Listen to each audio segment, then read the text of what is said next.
ರಿಷಲ್ ಆತ್ಮಹತ್ಯೆ ಪ್ರಕರಣ, ಚಿರಾಗ್ ಜಾಮೀನು ತಿರಸ್ಕೃತ. ಕಾರವಾರ. ಉತ್ತರ ಕನ್ನಡ ಜಿಲ್ಲೆಯ ಕಾರವಾರದ ಕಾದ್ರಾ ನಿವಾಸಿ ರಿಷಲ್ ಡಿಸೋಜ ಆತ್ಮಹತ್ಯೆ ಪ್ರಕರಣದ ಆರೋಪಿ ಚಿರಾಗ್ ಕೊಟಾರ್ಕರ್ ಜಾಮೀನು ಅರ್ಜಿಯನ್ನು ಕಾರವಾರದ ಜಿಲ್ಲಾ ನ್ಯಾಯಾಲಯ ತಿರಸ್ಕರಿಸಿದೆ. ಜನವರಿ 9ರಂದು ರಿಷಲ್ ಕ್ರಿಸ್ತೋಸ್ ಡಿಸೋಜ ಆತ್ಮಹತ್ಯೆಯ ಬಳಿಕ ಆರೋಪಿ ಚಿರಾಗ್ ತಲೆಮರೆಸಿಕೊಂಡಿದ್ದ. ಸಾಕಷ್ಟು ಸಮಯಗಳ ಬಳಿಕ ಜನವರಿ 30ರಂದು ಚೆನ್ನೈನಲ್ಲಿ ಅಂಕಲ್ ಮನೆಯಲ್ಲಿ ಬಂಧನಕ್ಕೊಳಗಾಗಿದ್ದ ಆರೋಪಿ ಚಿರಾಗ್ ಕೊಟಾರ್ಕರ್ ಪೊಲೀಸರು ಬಂಧಿಸಿ ನ್ಯಾಯಾಲಯಕ್ಕೆ ಹಾಜರುಪಡಿಸಿದ್ದರು. ಅಲ್ಲದೆ ಹೆಚ್ಚಿನ ವಿಚಾರಣೆಗೆ 9 ದಿನಗಳ ಕಾಲ ಪೊಲೀಸ್ ವಶಕ್ಕೆ ಪಡೆದಿದ್ದರು. ಈ ಪ್ರಕರಣದಲ್ಲಿ ಚಿರಾಗ್ ಅಂಕಲ್ ಮತ್ತು ಚಿಕ್ಕಮ್ಮನನ್ನು ಸಹ ಪೊಲೀಸರು ಬಂಧಿಸಿದ್ದರು.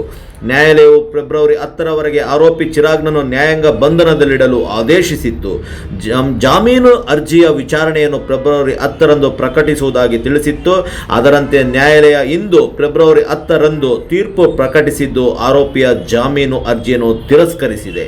ಪ್ರಕರಣದಲ್ಲಿ ಚಿರಾಗ್ ಮತ್ತು ರಿಷಲ್ ಮೊಬೈಲ್ಗಳ FSL ರಿಪೋರ್ಟ್ ಬರಲು ಬಾಕಿ ಇದೆ. ಇನ್ನು ರಿಷಲ್ ಮನೆಯವರು ಮಾಡಿರುವ ರೇಪ್ ಆರೋಪದ ಹಿನ್ನೆಲೆಯಲ್ಲೂ 2ನೇ ಪೋಸ್ಟ್ ಮಾರ್ಟಮ್ ರಿಪೋರ್ಟ್ ಪೊಲೀಸರ ಕೈಗೆ ಇನ್ನಷ್ಟೇ ಸೇರಬೇಕಾಗಿದೆ. ಪ್ರಕರಣ ಗಂಭೀರತೆ, ಆರೋಪಿ ತಲೆಮರೆಸಿಕೊಂಡಿದ್ದ ವಿಚಾರ ಮುಂತಾದವುಗಳನ್ನು ಗಮನಿಸಿ ಕಾರವಾರದ ಪ್ರಧಾನ ಜಿಲ್ಲಾ ಸತ್ರ ನ್ಯಾಯಾಧೀಶರಾದ ನ್ಯಾಯಮೂರ್ತಿ ಪರಮೇಶ್ವರ ಪ್ರಸನ್ನ ಬಿ ಅವರು ಚಿರಾಗ್ ಜಾಮೀನು ಅರ್ಜಿಯನ್ನು ತಿರಸ್ಕರಿಸಿದ್ದಾರೆ. ಸರ್ಕಾರದ ಪರವಾಗಿ ಪಬ್ಲಿಕ್ ಪ್ರಾಸಿಕ್ಯೂಟರ್ ತನುಜಾ ಹೊಸಪಟ್ಟಣ ಅವರು ವಾದಿಸಿದ್ದರು. ತನಿಖಾಧಿಕಾರಿ ಕಾದ್ರಾ ಪೊಲೀಸ್ ನಿರೀಕ್ಷಕರ ಪ್ರಭಾಕರ್ ತನಿಖಾ ವರದಿಗಳನ್ನು ಸಲ್ಲಿಸಿದ್ದರು.